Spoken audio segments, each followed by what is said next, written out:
March 15th, 1944, somewhere over the North Sea. The B-17 shuddered. Technical Sergeant Robert Hayes gripped the frozen metal of the waist gun position, ice crystals forming on his oxygen mask. The smell of aviation fuel mixed with cordite filled the bomber's interior. Below, dark water stretched endlessly. At 22,000 feet, the temperature was -40. A Focke-Wulf 190 materialized from cloud cover. Hayes swung his .50 caliber, the weapon's metallic shriek cutting through the engine roar. Tracer rounds drew lines of fire across the gray sky. The German fighter broke left, then came around again. This time, his cannon found its mark. The B-17's No. 3 engine exploded. Hayes felt the aircraft lurch sideways. Hydraulic fluids sprayed across his position, freezing instantly into pink ice. Through the chaos of shouts and alarms, he heard the pilot's voice crackle. Prepare to bail out. He reached for his parachute pack. His hand found the small leather pouch he'd sewn into the webbing 3 months earlier. Still there, still hidden. Whatever happened next, the letter had to survive. Robert Hayes had grown up in Terre Haute, Indiana. His father worked the railroad yards. His mother took in washing. Before the war, Robert had been a mechanic at a Chevrolet dealership, good with his hands, quiet in crowds. In June 1942, at age 19, he'd enlisted, not from patriotism particularly, but because the draft would take him anyway. Better to choose the Air Corps than wait for the infantry. Gunnery school at Harlingen, Texas. Formation flying. How to track lead on a moving target at 300 miles per hour. How to change a barrel while the aircraft bucked through flak bursts. He'd arrived in England in November 1943, assigned to the 379th Bomb Group, Station 141 at Kimbolton. The airfield sat in flat countryside north of Cambridge. Nissen huts, mud, rain that never seemed to stop. His crew chief was a Brooklyn Italian named Carmine Russo, who could rebuild a turbocharger blindfolded. His radio operator was a farm kid from Wisconsin who wrote letters to his mother every night. The pilot, Lieutenant James Whitmore, was 23 years old and already on his 16th mission when Hayes joined the crew. But it was the woman he'd met on leave in London who'd changed everything. February 14th, 1944. The smell of wet wool and cigarette smoke filled the Lions Corner house on Piccadilly. Hayes sat at a corner table, nursing tea that tasted like dishwater. Rain streaked the windows. Outside, London moved through grey afternoon light. Civilians and soldiers mixing on sidewalks, still pocked with bomb damage. She walked in alone. Red coat, dark hair pinned up despite the damp. She carried a book under one arm and moved with the careful economy of someone who'd learned to make every ration coupon count. The cafe was crowded. She paused at his table. "Is this seat taken?" Her voice carried traces of something Eastern European beneath the British inflection. Hayes shook his head. She sat down, ordered tea, opened her book without looking at him. 5 minutes passed. "You're American," she said finally. "Indiana. I'm Anna. Polish. Before. London now." She was 24. She'd fled Warsaw in 1939 with her younger sister, traveling through Romania and France before reaching England just ahead of the German advance. Her parents had stayed behind. She'd received 3 letters from them in the first year of the war. Then nothing. She worked as a translator for the BBC's Polish service, broadcasting messages of resistance to occupied Poland.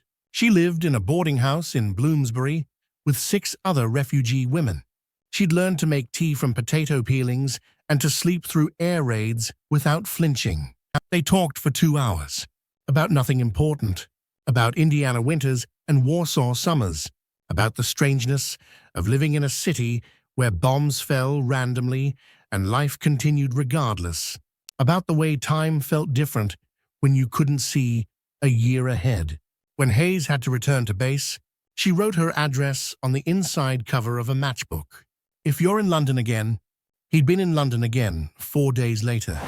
February through March 1944, Their time together existed in fragments, stolen afternoons between missions, walking through Regent's Park, where bomb craters had filled with water and ducks nested in the ruins, eating fish and chips from newspaper while sitting on the embankment, watching the Thames flow dark and heavy toward the sea.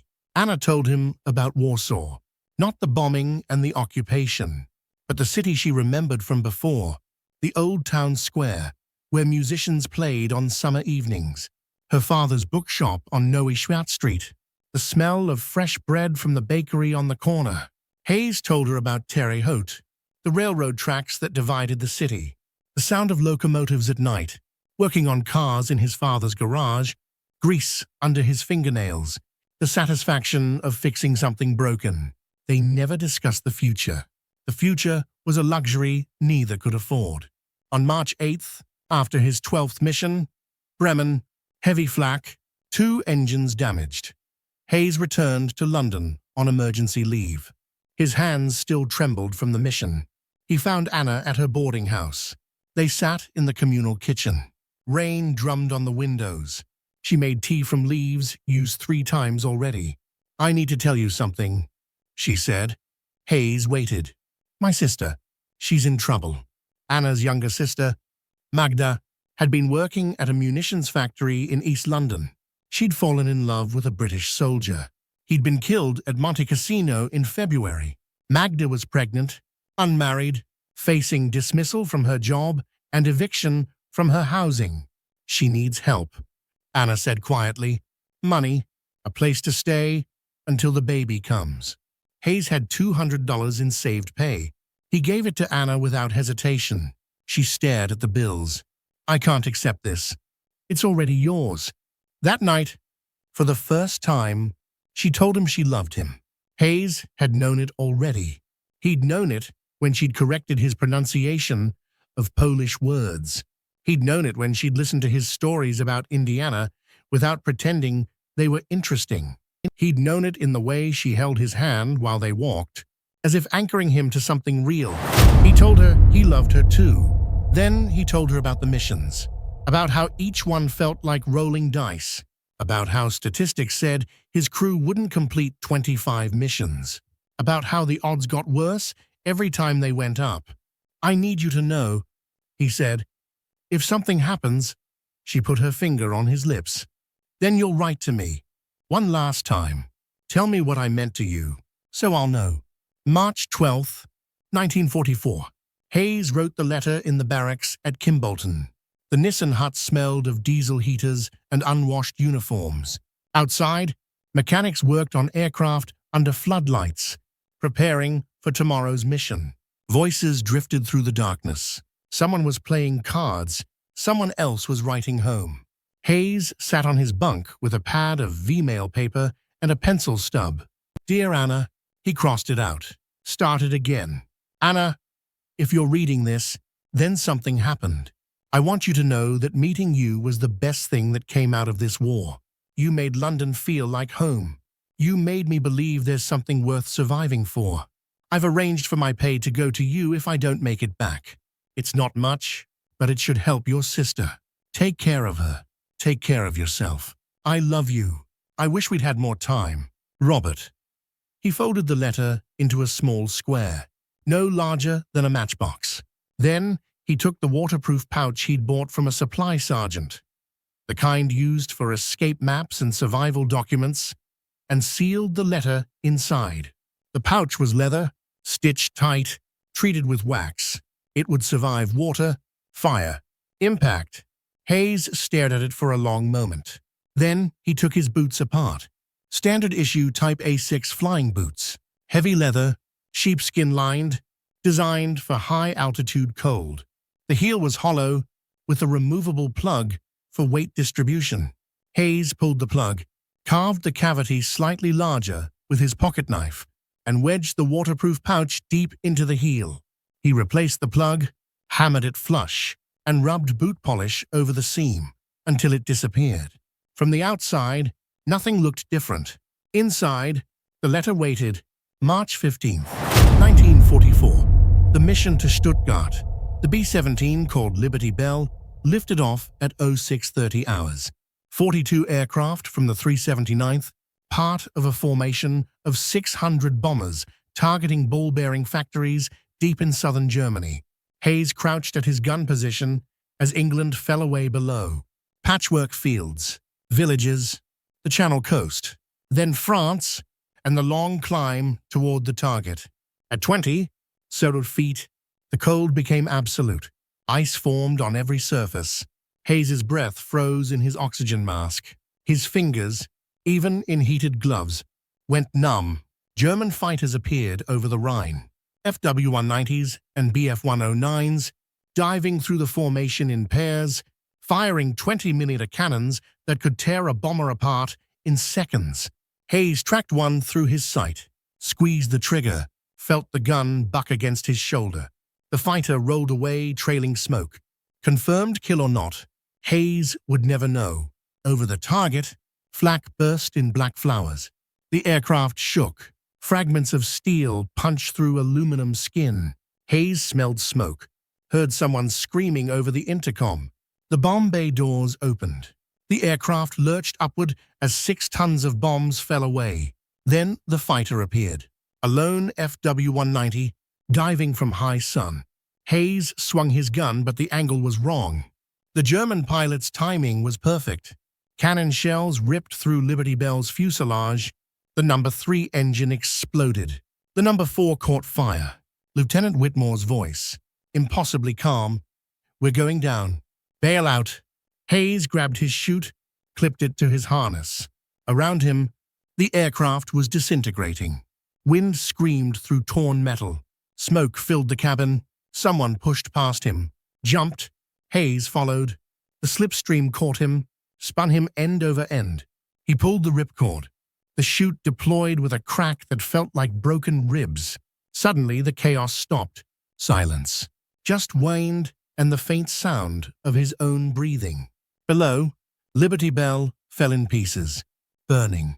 Hayes watched it spiral toward Earth, carrying 5 men who hadn't gotten out in time. His boots, heavy, awkward, swung beneath him as he drifted toward Germany. The letter still hidden, still waiting. March 15th, 1944, late afternoon. Hayes hit the ground in a forest south of Stuttgart. The landing drove the air from his lungs. He lay in wet leaves, gasping, trying to orient himself. His left ankle screamed pain. Sprained, maybe broken. He gathered his parachute, buried it under deadfall, and limped deeper into the forest. Standard evasion protocol: move west, avoid roads, find the French border, reach the resistance, get back to England. But his ankle made walking agony. By nightfall, he'd covered maybe 2 miles. He heard dogs barking. The Wehrmacht patrol found him at dawn, collapsed against a tree, delirious with pain and cold. They weren't cruel, just efficient. They took his sidearm, searched him roughly, and marched him to a truck. No one checked his boots. Stalag Luft III, March 1944 through May 1945. The prisoner of war camp sat in flat Polish countryside east of Berlin. Wooden barracks surrounded by double barbed wire fences. Guard towers every 100 yards. Searchlights that swept the compound all night. Hayes entered a world reduced to essentials: food, warmth, time. Red Cross parcels arrived irregularly. Canned meat, powdered milk, cigarettes that served as currency. The German rations were worse. Black bread like sawdust, watery soup, ersatz coffee made from burned acorns. Men adapted. Some carved chess pieces from scrapwood. Some organized lectures on subjects they'd studied before the war. Some simply waited, marking days on the walls. Hayes kept his boots on. Even at night, even in summer heat, he slept with his boots laced tight. Other prisoners thought it was paranoia. Hayes didn't explain. The letter was still there, unread, waiting. April 1944. Hayes met Lieutenant Michael Brennan. Brennan had been shot down over France in February, captured trying to reach Spain. He was 26, from Boston, with a degree in history from Harvard and a gift for languages. They shared a bunk in Barracks 14. North Compound, you always sleep in your boots? Brennan observed one night. Yeah, foot disease will kill you faster than the Germans. I'll risk it. Brennan studied him for a moment, then nodded.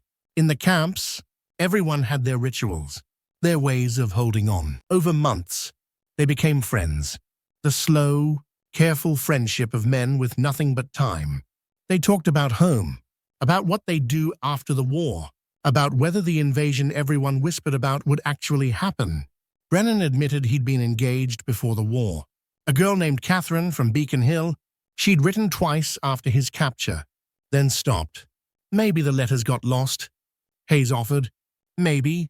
Hayes told Brennan about Anna, about London, about the letter in his boot. You carrying around a dead letter, Brennan said. That's dark. Hayes, it's not dead yet. The war could last years. You could die here. She could die in London. That letter's never getting delivered. I'll get it to her. Brennan lit a cigarette made from tea leaves and newspaper. You got more faith than me. January 1945. The war was ending, but slowly. Soviet forces pushed across Poland from the east. American and British armies crossed into Germany from the west. In Stalag Luft III, prisoners listened to BBC broadcasts on hidden radios and tracked the advance on hand-drawn maps. They were winning. Finally, definitively winning. But the camps were running out of food. German supply lines had collapsed. Rations dropped to near starvation levels. Men's faces hollowed out. Ribs showed through shirts. Hayes's boots, worn for 22 months straight, were falling apart. The soles had separated from the uppers.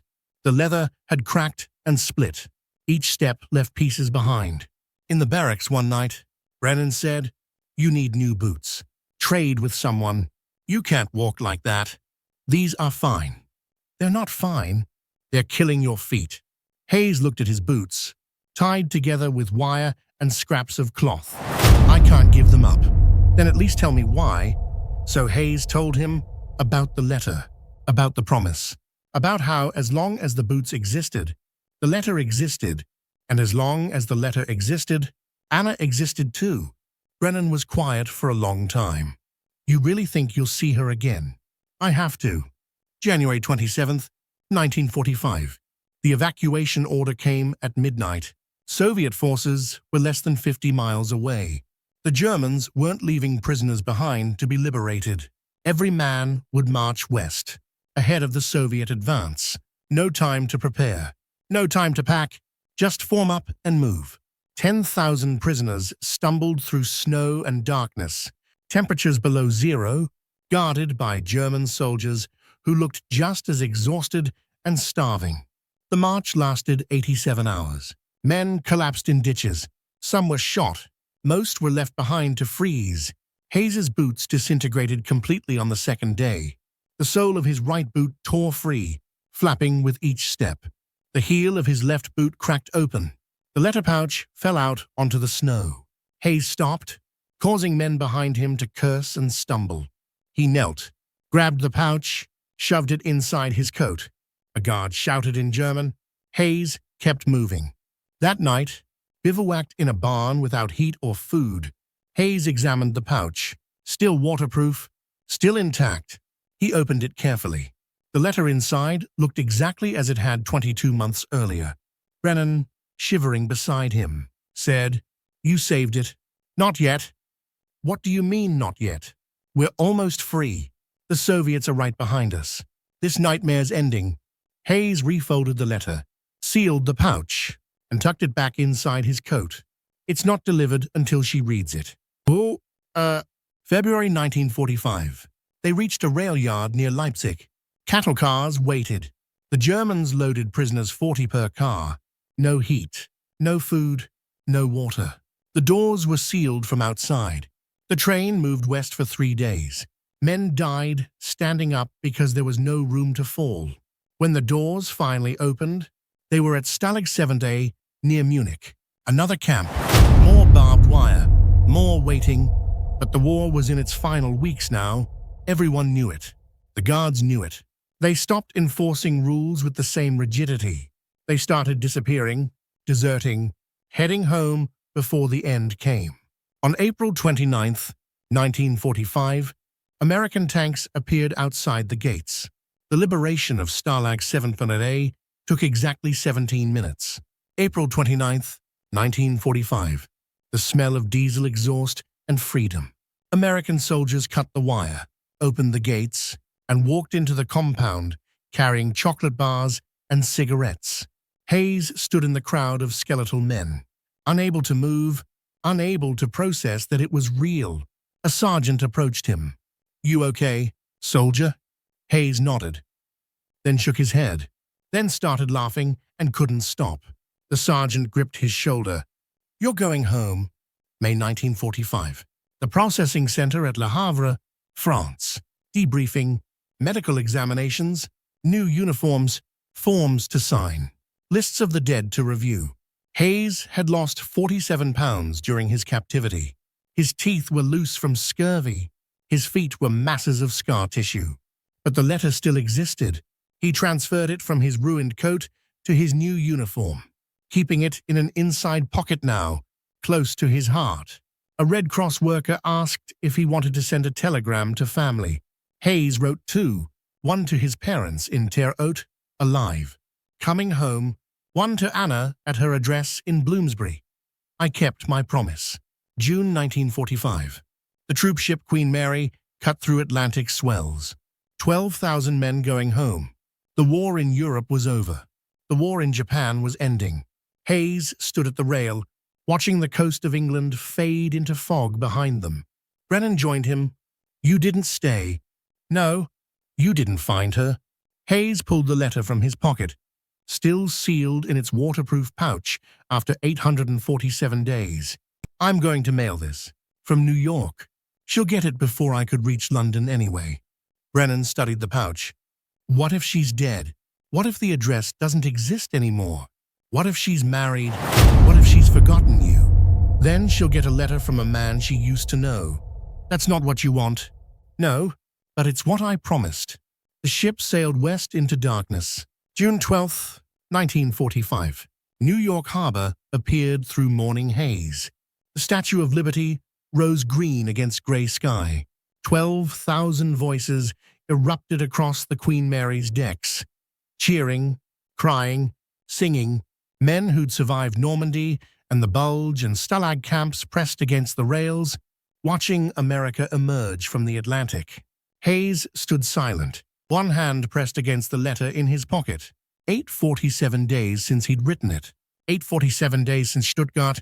The paper had survived flak and parachute drops, prison camps and death marches, had crossed half of Europe hidden in a boot heel.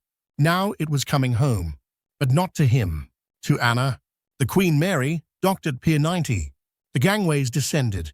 Men flooded onto American soil, kissing the ground, embracing strangers, disappearing into crowds of families who'd waited years for this moment.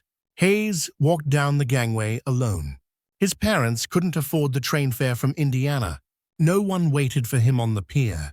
Just crowds and noise, and the overwhelming strangeness of a country that hadn't been bombed, hadn't starved, hadn't spent 4 years learning to survive on nothing.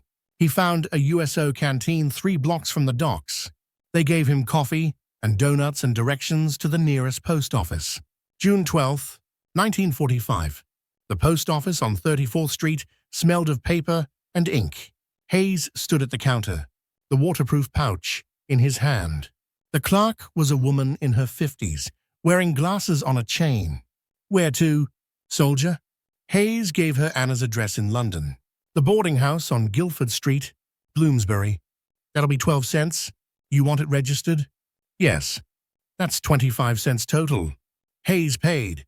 The clerk stamped the envelope, marked it registered, and tossed it into a canvas sack. Should reach London in 2 weeks, maybe 3. Mails still irregular with the war just ending. Hayes stared at the sack, where his letter had disappeared. "Is there a problem, soldier?" "No, thank you." He walked outside into June sunshine. The letter was gone, out of his hands after 847 days. Now he could only wait. June through August, 1945. Hayes went home to Terre Haute. The train from New York took 18 hours. His father met him at the station, older than Hayes remembered, grayer, wearing the same overalls he'd worn when Hayes had left in 1942. They shook hands. His father's grip was still strong from railroad work. "You look thin." "I'm okay." "Your mother's got supper waiting." The house on 7th Street looked exactly the same. White clapboard, sagging porch, the oak tree in the front yard where Hayes had built a treehouse when he was 9. His mother cried when she saw him, then fed him pot roast and potatoes and pie until he thought he'd burst. She asked no questions about the war, just kept touching his hand as if confirming he was real. That night, lying in his childhood bed, Hayes stared at the ceiling and listened to familiar sounds. Freight trains passing, dogs barking, the house settling. He'd survived. He was home. But part of him was still in London, waiting for Anna to open a letter. July 1945. No response came. Hayes checked the mail every day. His mother noticed but said nothing. His father assumed he was waiting for discharge papers. He got a job at the Chevrolet dealership where he'd worked before the war. The owner, Mr. Patterson, hired him back without hesitation. "You still good with engines?" "Yes, sir." "Then you start Monday." The work felt good, familiar. His hands remembered what his mind had tried to forget during the camps. How to diagnose a failing carburetor by sound. How to gap spark plugs. How to make something broken run again. But every day at lunch, Hayes walked to the post office. Every day, nothing. By August, doubt crept in. Maybe Brennan had been right. Maybe Anna was dead. Maybe London had been bombed again. Maybe the boarding house didn't exist anymore. Maybe she'd read the letter and chosen not to respond. That last possibility hurt worse than all the others. August 14th, 1945. Japan surrendered. Terre Haute erupted in celebration. Downtown filled with people dancing, shouting, kissing strangers. The war was over. All of it, finally, completely over. Hayes stood on the sidewalk outside Patterson's Chevrolet, watching the celebration, feeling nothing. Mr. Patterson came outside, tie loosened, whiskey on his breath. "We won. Hayes, it's done. Come on. I'm buying drinks for everyone." "I'll pass." "Sir?" Patterson studied him. "You waiting for something?" "A letter." "From?" "Someone in London." Patterson was quiet for a moment. "The war's over. Son, maybe it's time to stop waiting for things that aren't coming." Hayes nodded but didn't move. That evening, walking home through streets still full of celebrating crowds, he decided to write to Anna again. August 15th, 1945. Hayes sat at the kitchen table after midnight. His parents were asleep. The house was silent except for the tick of the clock and the occasional rumble of a freight train. He pulled out a sheet of paper. "Dear Anna, I'm home in Indiana. I sent you a letter from New York in June. I don't know if you received it. I don't know if you're still at the boarding house on Guilford Street. I don't know if you're alive, but I need you to know I kept my promise. I wrote you a last letter before I was shot down. I carried it through everything that came after. 847 days. I mailed it as soon as I reached America. If you're reading this, then you're alive and I can stop wondering. If you're not reading this, then I'll know eventually. Either way, I need to try." Robert, he mailed it the next morning. Registered, return receipt requested. Then he went back to work and waited. September 1945. Still nothing. Hayes fell into routine. Work at the dealership, dinner with his parents, evening walks through neighborhoods where nothing had changed while he'd been gone. He started seeing a girl named Dorothy who worked at the Five and Dime. She was pretty and kind and laughed at his jokes. His mother approved. His father hinted about grandchildren. Hayes tried. He really tried. But every time Dorothy held his hand, he thought about Anna. Every time Dorothy smiled, he compared it to the way Anna had looked at him in the Lion's Corner house. Every time Dorothy talked about the future, he remembered Anna saying, "Then you'll write to me one last time." After 3 dates, he stopped calling. Dorothy deserved someone who could be present. Hayes was still in London, waiting at a table for two. October 15th, 1945. The letter arrived. Hayes was under a Ford, changing oil, when Mr. Patterson called him to the office. Telephone. Long distance. Hayes wiped his hands on a rag, walked to the office, picked up the receiver. "Hello?" Static crackled. Then a woman's voice, faint and far away. "Robert?" He stopped breathing. "Anna? I got your letters, both of them." The world tilted. Hayes sat down hard in Patterson's chair. "You're alive." "Yes. I'm sorry I didn't write sooner. The first letter took 2 months to reach me. The boarding house was bombed in June. I'd moved. The post office only just forwarded it. Are you okay?" "Yes." "Are you?" "Yes." Silence stretched across the Atlantic. 3,000 miles of ocean and wire. "I read what you wrote," Anna said quietly. "About the money for Magda, about surviving, about loving me. It's all true." "I know." More silence. "What happens now?" Hayes asked. "I don't know. The war's over, but everything's complicated. Immigration, visas, money. I can't just come to America. Then I'll come to London. Robert, I carried that letter for 847 days. I can cross an ocean." He heard her crying, or maybe laughing, or both. "Okay," she said. "Okay, yes, come to London." November 1945. Hayes booked passage on a merchant ship. His parents didn't understand. His father thought he was crazy, going back to Europe when he'd just gotten home. His mother worried he was running from something. "I'm running towards something," Hayes told her. Mr. Patterson gave him 2 weeks off. "If she's worth crossing an ocean for, she's worth keeping your job for when you get back." The ship left from New York on November 10th. Not a troop ship this time. A converted freighter carrying machinery and mail and a handful of civilians. Hayes stood at the rail as America disappeared behind them, watching the same ocean he'd crossed 3 times now. Once going to war, once as a prisoner being repatriated, now going towards something that felt more terrifying than combat. What if Anna had changed her mind? What if she'd only agreed because she'd felt obligated? What if seeing him in person destroyed whatever they'd built in those stolen London afternoons? The Atlantic offered no answers, just waves and salt spray and the slow rhythm of the engines. November 25th, 1945. The ship docked at Southampton. England looked different in peacetime. No blackout, no barrage balloons, just a grey country slowly recovering, rationing still in effect, buildings still damaged, but alive again. Hayes took the train to London. The city was scarred but standing. Entire blocks reduced to rubble, others untouched. St. Paul's Cathedral rising intact above the devastation, exactly as it had looked in 1944. He found the new address Anna had given him, a flat in Camden Town, shared with 3 other Polish women. He stood outside for 5 minutes, terrified. Then he knocked. Anna opened the door.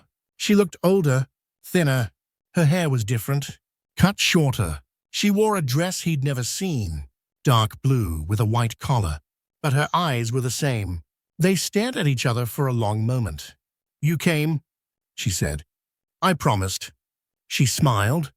That same smile from the Lion's Corner house, from Regent's Park, from every stolen moment they'd had before the war took him. "Come inside. It's cold." November 25th through December 10th, 1945.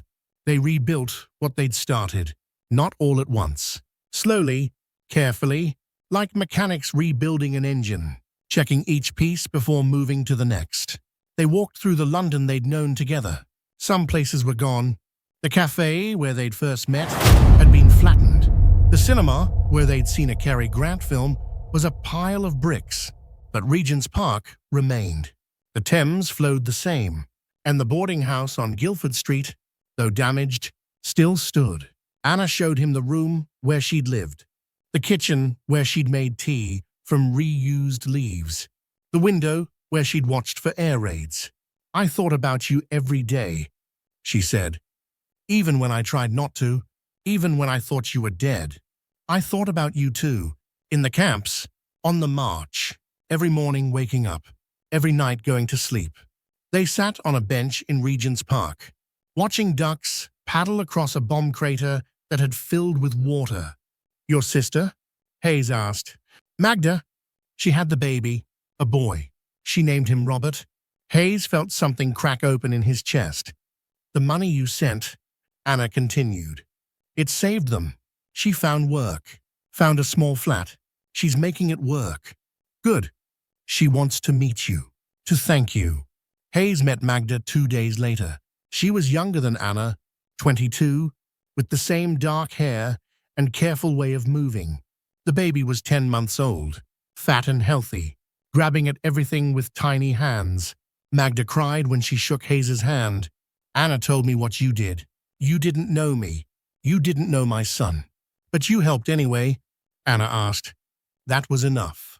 Later, walking back through Camden, Anna said, she thinks you're too good to be real. I'm not. I know, but you're good enough. December 1945, Hayes had to make a choice. His 2 weeks were ending. He had to return to Indiana, to his job, to his life, or he had to stay. Come with me, he said one night, to America. We'll get married. Apply for your visa. It'll take time, but we'll make it work. Anna was quiet for a long moment. I can't leave Magda. Not now. Not with the baby. She needs me. Then I'll stay. Robert, you have a job, a family, a life. I have you. That's the life I want. But staying meant work, permits he didn't have, housing he couldn't afford, a future he couldn't guarantee.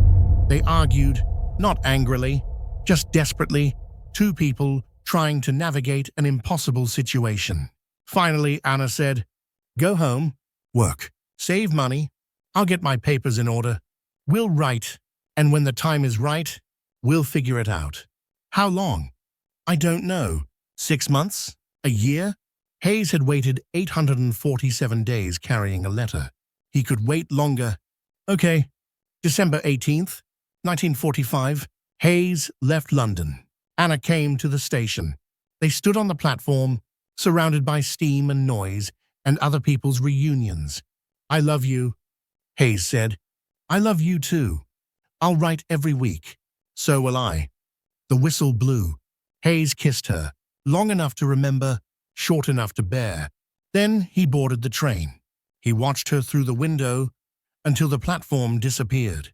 She stood very still, one hand raised, not waving, just holding the space between them. The train carried him to Southampton. The ship carried him across the Atlantic. And by January 1946, he was back in Terre Haute, working at Patterson's Chevrolet, living in his childhood bedroom, waiting. 1946. The letters crossed the Atlantic every week. Hayes wrote about Indiana, about fixing cars, about his parents, about saving money. Anna wrote about London, about her work at the BBC, about Magda and the baby, about navigating British bureaucracy to get the paperwork for immigration. The process was slower than either had hoped. Forms were lost, interviews were rescheduled. The British government, overwhelmed by millions of refugees and displaced persons, moved with glacial slowness. But the letters kept coming.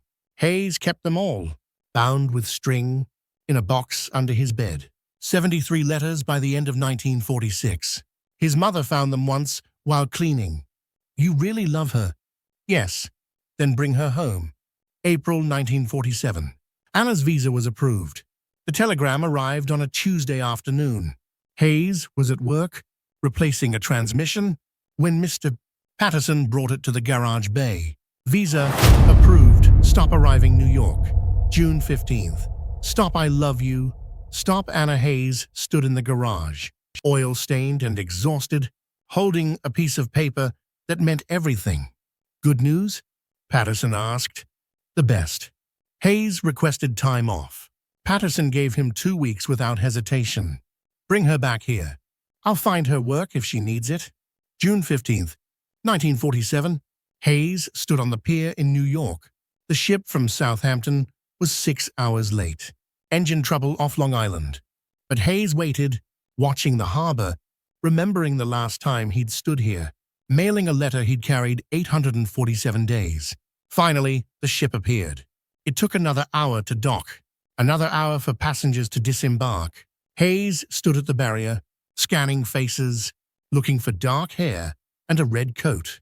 Then she was there, walking down the gangway, one hand gripping the rail, the other holding a small suitcase. She looked exhausted and terrified and beautiful. Their eyes met. Hayes felt everything he'd carried for 3 years. The letter, the camps, the waiting, finally release. Anna reached the bottom of the gangway. She set down her suitcase. Hayes crossed the distance between them in 4 steps. "Hi," he said. "Hi." They stood there. 2 people who'd written 100 letters but hadn't touched in 18 months. Then Anna laughed, and Hayes kissed her, and the pier erupted in applause from strangers who had no idea what they'd survived to reach this moment. June 1947. They were married in Terre Haute. Small ceremony. Hayes's parents, Anna's sister Magda, who'd saved enough to cross the Atlantic with baby Robert, a handful of friends from the dealership. The ceremony was at the courthouse because Anna was Catholic and Hayes was Methodist, and neither wanted to fight about churches. The judge pronounced them married. They signed papers. Hayes slipped a ring on Anna's finger. Simple gold band, bought with savings from 2 years of work.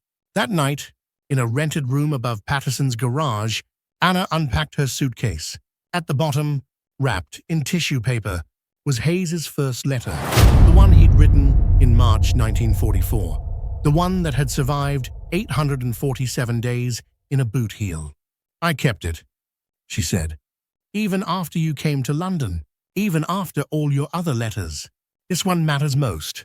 Hayes took it, unfolded it carefully. The paper was yellowed, creased, fragile. "I love you. I wish we'd had more time." "We have time now," Anna said. 1945. They built a life. Hayes worked at the dealership, eventually becoming head mechanic. Anna found work as a translator for a publishing company in Indianapolis, taking the train 3 days a week. They bought a house, small, 2 bedrooms, with a yard where Anna planted flowers from seeds Magda sent from London. In 1949, their daughter was born. They named her Margaret, after Hayes's mother. In 1952, their son arrived. They named him James, after Anna's father who died in Warsaw. The children grew up speaking English with Midwestern accents, but Anna taught them Polish words. Kocham cię, I love you, dom, home. Hayes never talked much about the war.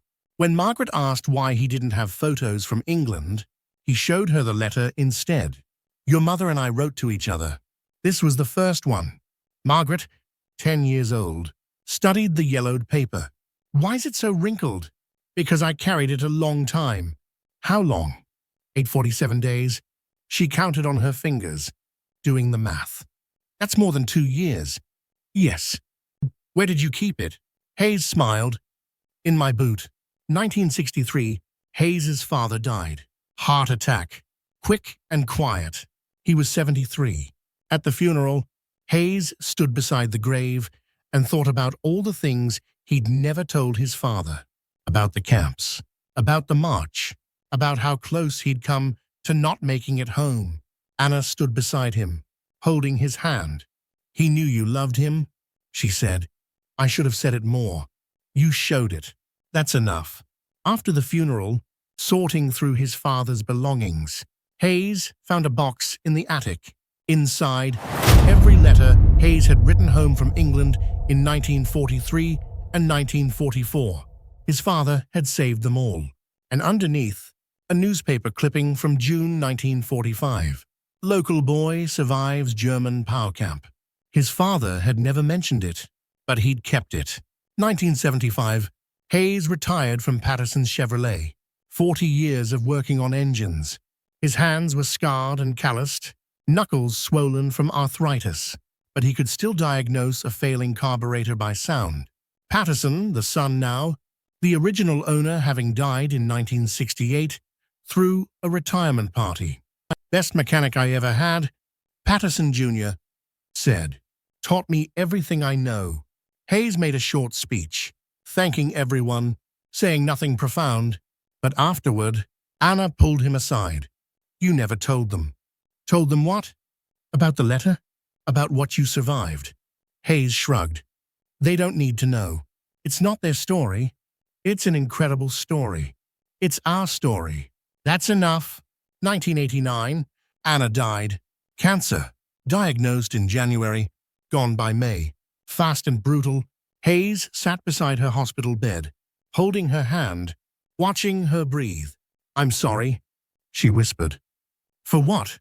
"Leaving you. You're not leaving. You're just going ahead. I'll catch up." She smiled, weak but real. Still romantic after all these years. Always. Her eyes closed, her breathing slowed. Hayes squeezed her hand. "Thank you," he said, "for everything. For London. For crossing the ocean. For building this life with me. Best decision I ever made," she murmured. Then she was gone. Hayes sat there for a long time, holding the hand of the woman he'd carried a letter for across 2 years of war. Finally, he stood, kissed her forehead, and walked out into a world that felt unbearably empty. 1989-2003. Hayes lived alone. His children visited. Margaret, now a teacher in Chicago. James, an engineer in Denver. They called every week, visited for holidays, worried about him living by himself. But Hayes was fine. He had the house. He had his routines. He had memories. In the evenings, he would sit on the porch and read Anna's letters. All of them. Hundreds, spanning 50 years. The early ones from 1946, 1947. The ones from the early years of marriage, birthday cards, anniversary notes, grocery lists with "I love you" written at the bottom. And the first one, the one he'd written in March 1944, the one she'd kept for 45 years. "I love you. I wish we'd had more time." "We had enough," Hayes said to the empty porch. November 15th, 2003. Hayes died in his sleep. He was 81, heart failure, peaceful. His children found him in the morning, in his bed, looking like he'd simply decided not to wake up. At the funeral, Margaret spoke. "My father never talked much about the war, but he told us one story, about a letter he carried in his boot for 847 days, about a promise he kept to our mother." She held up the letter, yellowed and fragile in its plastic sleeve. "This is what love looks like. Not grand gestures, not poetry, just a man who wrote a letter and refused to let it die." James spoke next. Dad fixed things, cars mostly, but also people's faith that good things could survive bad times. He proved it every day he lived. They buried him beside Anna. Same cemetery, same plot, together again. 2004, Margaret donated the letter to the National WWII Museum. It sits now in a climate-controlled case in New Orleans. A small placard explains its history. Letter written by T.St. Robert Hayes, March 1944. Carried through combat, capture, and imprisonment for 847 days. Delivered to his future wife, Anaïs Nikowalski, June 1945. Donated by the Hayes family, 2004. School groups pass by, veterans stop and stare. Historians photograph it for books. But the letter itself remains simple. "Dear Anna, if you're reading this, then something happened. I want you to know that meeting you was the best thing that came out of this war." 27 words, 847 days, 1 promise kept, and 2 lives built on the foundation of a letter that refused to die.